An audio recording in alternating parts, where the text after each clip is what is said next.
Praise the lord everyone. జీవపు ఊటలలోని ఈరోజు జీవవాక్కు తిమోతికి రాసిన 2వ పత్రిక 2వ అధ్యాయం 21వ వచనం.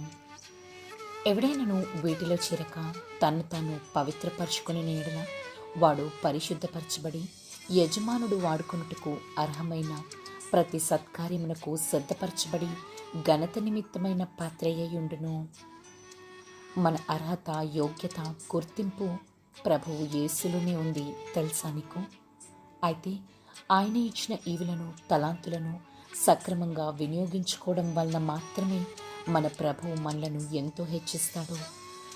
ఆయనకు ఉపయోగపడే పాత్రలుగాను, ఆయనను గణపరిచే ఘటములుగాను జీవించటం కంటే ధన్యత ఇంకేముంటుంది? యేసు కోరే పాత్రలుగా ఉందాం. యేసుక్రీస్తు కృప మనకు తోడైండును గాక. ఆమెన్.